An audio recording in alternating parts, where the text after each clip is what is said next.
dimodali oleh APBN, seringkali ketika melaporkan kerugian negara, dan akhirnya harus didukung lagi APBN Nah, sebetulnya BUMN ini adalah yang mendukung negara, bukan negara mendukung BUMN atau perusahaan. Karena perusahaan ini bangun untuk justru terjadi mungkin ya sebelumnya banyak BUMN yang rugi. Nah, di era kepemimpinan Pak Erick Thohir ini akar masalahnya ditemukan dan beliau berani untuk mengambil solusi yang radikal sampai harus memecat tokoh-tokoh penting di BUMN yang memang bermasalah di perusahaan tersebut. Nah, tadi yang disebutkan mungkin beberapa perusahaan yang memang dilakukan reformasi atau transformasi sehingga BUMN ini bisa berjalan sehat, bisa menguntungkan.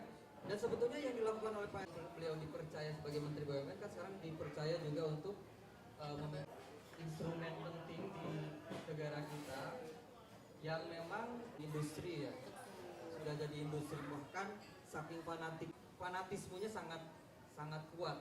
Dan PSSI ini juga sama, seringkali dijadikan komoditas politik. Yang khas kita generasi muda yang nggak mau nunggu lama ya, benar nggak? Ya, kalau makan paling lama 1 sampai 30 menit, apalagi 1 jam. Kalau makin asik ini Kak. Ya, jadi paling butuh pemimpin yang bisa bergerak cepat. Dan Pak Erick Thohir, kita nggak bisa menunggu lama.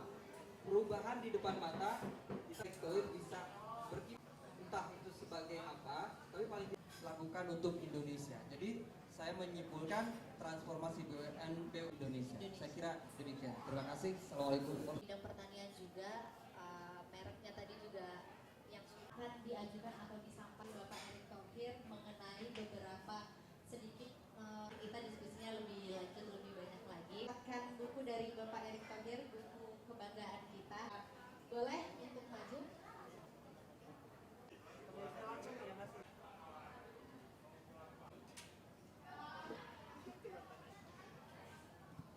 Katakanlah ke depan menjadi salah satu tokoh di Indonesia 24, apakah beliau ini akan tetap konsisten dalam kegiatan konstitusi tersebut, tidak hanya di dalam tubuh BUMN maupun PSSI sendiri?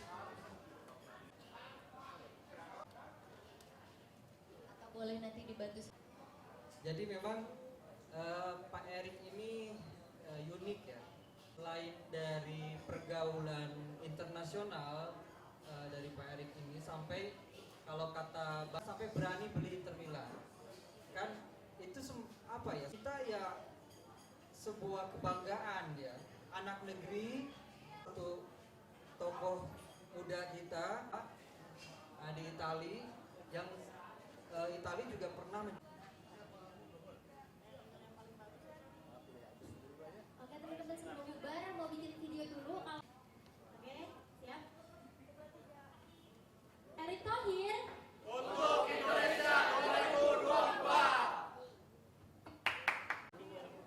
2024. Baik, tadi saya sudah sampaikan dalam diskusi kita bahwa apa yang dilakukan oleh Erick Thohir itu sebagai Menteri BUMN, beliau melakukan sebuah transformasi BUMN. Namun saya lebih menyimpulkan bahwa sepak terjang beliau atau peran besar yang dilakukan oleh beliau di BUMN itu adalah cerminan bagaimana Erick Thohir melakukan transformasi Indonesia.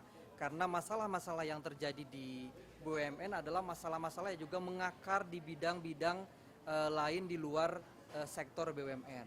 Jadi saya kira Bapak Erick Thohir ini sudah menunjukkan kinerja beliau sebagai salah satu menteri terbaik yang dimiliki oleh kabinet ini, yang kemudian pantas kita dukung, kita dorong untuk menjadi pemimpin Indonesia ke depan, atau mungkin bahkan menjadi salah satu kandidat cawapres yang cukup kita bisa perhitungkan, karena apa yang dilakukan Pak Erick Thohir di Kementerian BUMN itu sangat dibutuhkan dalam sektor-sektor yang lain ada di negara kita ini. Gitu.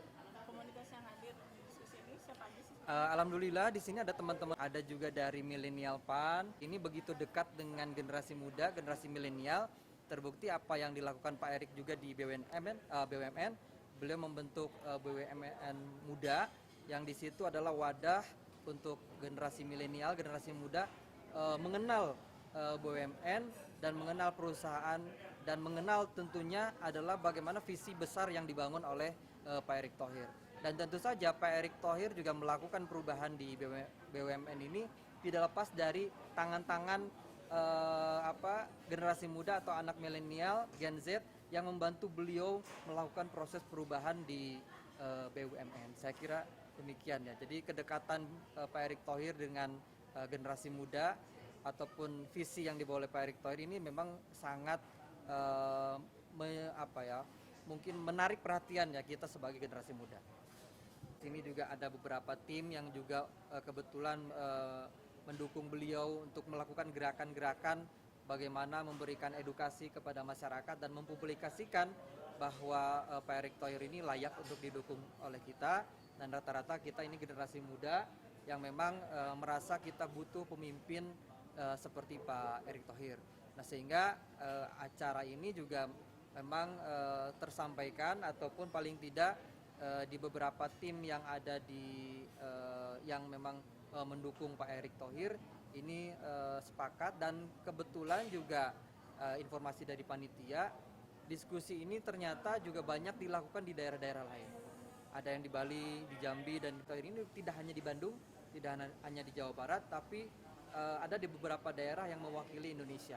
Nah, saya kira ini sebetulnya sebuah momentum yang baik karena generasi muda sedang menghadapi momentum perubahan di tahun 2024, dan kita berharap Pak Erick Thohir bagian dari momentum perubahan itu.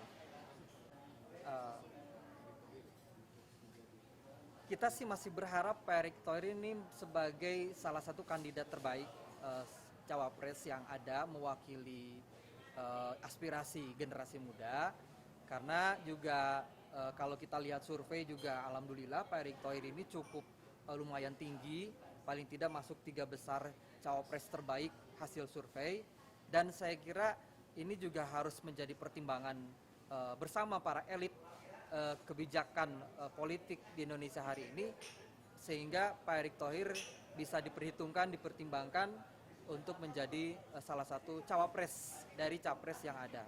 Nah, ada tinggal 2 capres ya yang belum menentukan cawapresnya. Mudah-mudahan Pak Erick Thohir ini bisa menjadi salah satu cawapres dari capres yang akan maju nanti di 2024. Saya di otonom Partai Amanat Nasional yaitu Milenial PAN Jawa Barat.